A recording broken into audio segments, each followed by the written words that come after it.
as he spoke them to the nation, and as you hear these words for you today, and hear these words for us as a community of faith. Moses wrote, he said, "Hear, O Israel, the Lord is our God, the Lord is one."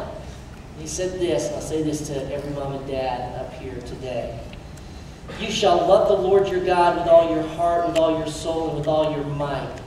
These words which I am commanding you today shall be on your heart. You shall teach them diligently to your sons, and shall talk of them," by the way, sons and daughters, your children, "and shall talk of them when you sit in your house, and when you walk by the way, and when you lie down, and when you rise up. You shall bind them as a sign on your hand, and they shall be as frontals on your forehead. You shall write them on your doorposts of your house and on your gates." And you do not have to write these on your forehead.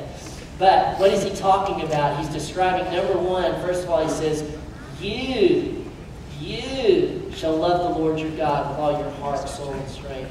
So our call to you as in charge is for you individually to cultivate your personal relationship with Jesus Christ.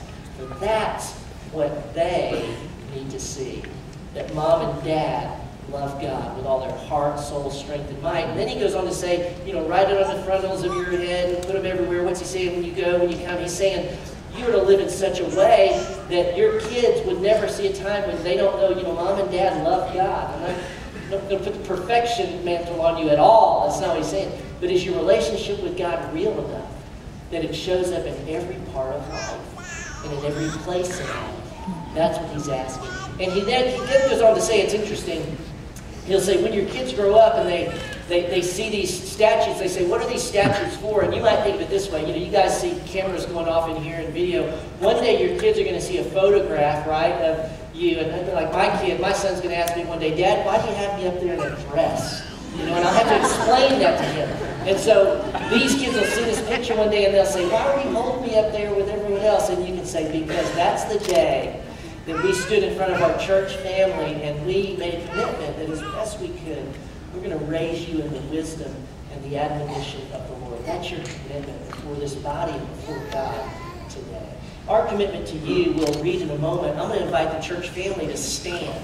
And our standing is a physical demonstration that we're committed to walk with you, and we'll be with you. And we want to read some words to you. You guys look out at us. Don't look back, because we're saying this to you. So you might look into the eyes of friends and family that you know out here.